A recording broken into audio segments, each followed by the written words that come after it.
So ഇന്ന് 120 hours almost കഴിഞ്ഞു എൻ്റെ ഫാസ്റ്റിംഗ്. അതായത് ഓൾമോസ്റ്റ് ഒരു 5 days കംപ്ലീറ്റ്ലി ഞാൻ ഫാസ്റ്റിംഗ് കഴിഞ്ഞു. ഇനി സാറ്റർഡേ സൺഡേ കൂടി എനിക്ക് ബാക്കിയുണ്ട്. സൺഡേ മോർണിംഗ് ആയിരിക്കും ഞാൻ ഫാസ്റ്റിംഗ് ബ്രേക്ക് ചെയ്യുന്നത്. ചെറിയൊരു അപ്ഡേറ്റ് തരാൻ വേണ്ടി വന്നതാണ്. ഇന്നലെ ഞാനൊരു 18 hours ഡ്രൈ ഫാസ്റ്റിംഗ് ചെയ്തു. അത് ഒരു റിലീജിയസ് ഫാസ്റ്റിംഗ് പോലെ ചെയ്താണ്. പക്ഷേ അത് എനിക്ക് അത്ര അങ്ങോട്ട് സെറ്റായെന്ന് തോന്നണില്ല. കാരണം ഈവനിങ് ഒരു 7-8 o'clock ആയപ്പോൾ ഒന്ന് ബ്ലോട്ടിങ് വന്നു, വയറിൽ ഗ്യാസ് വന്ന് ഫോം ചെയ്യുന്നുള്ളപ്പോൾ തോന്നി.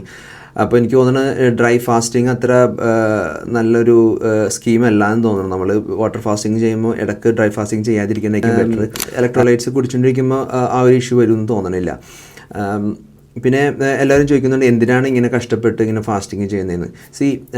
ഞാനിപ്പോൾ ഒരു 35 years ആയി. എനിക്ക് 35 വയസ്സുണ്ട്. എനിക്ക് എൻ്റെ പ്രായമുള്ള അല്ലെങ്കിൽ എന്നെക്കാളും ചെറുപ്പമുള്ള ഇഷ്ടംമാതിരി ആൾക്കാർ അല്ലെങ്കിൽ ചെറുപ്പക്കാർക്ക് പലതരം അസുഖങ്ങൾ, അതായത് ഡയബറ്റീസാണ് ഏറ്റവും കൂടുതലായിട്ട് ഞാൻ കാണുന്നതും അവരെനിക്ക് റിപ്പോർട്ടുകൾ അയച്ചു തരുന്നതും. അവരെ പ്രീ ഡയബറ്റീസ് അല്ലെങ്കിൽ ബ്ലഡ് ഷുഗർ നല്ലോണം ഹൈ, അല്ലെങ്കിൽ ട്രൈഗ്ലിസറൈഡ് നല്ലോണം കൂടുതൽ, ഫാറ്റി ലിവർ, അങ്ങനെ അവർ രോഗികളായിക്കൊണ്ടിരിക്കുകയാണ് 20-30 വയസ്സുള്ള ചെറുപ്പക്കാർ.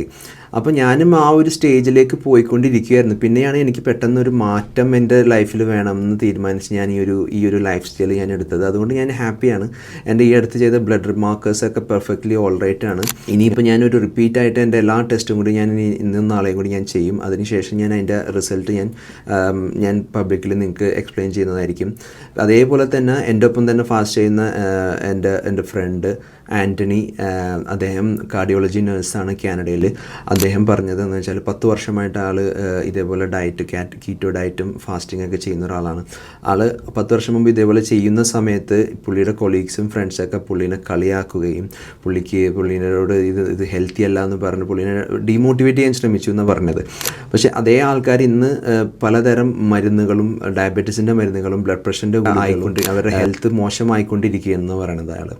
ആ സമയത്ത് ആൻ്റണി ചേട്ടൻ ഇപ്പോൾ അടിപൊളിയായിട്ട് ഹെൽത്തി ആയിട്ടിരിക്കുന്നു, നല്ല ഫിറ്റാണ്. ആളെ കണ്ടാൽ ഇപ്പോൾ ഒരു 30 years ഉള്ള യങ് ആളാണ്. അപ്പോൾ ഇതാണ് എൻ്റെ റീസൺ. നമ്മൾ ലൈഫ് സ്റ്റൈൽ ഇപ്പോൾ നോക്കിയില്ലെങ്കിൽ നമുക്ക് ഒരു സമയമാകുമ്പോൾ പിന്നെ തിരിച്ചു വരവ് ഉണ്ടാവില്ല. ഇപ്പോൾ നമ്മളൊരു ടേക്ക് ഓവർ അല്ലെങ്കിൽ ടേൺ ഓവർ നടത്തിയില്ലെങ്കിൽ വി ഗോണ റിഗ്രറ്റ്.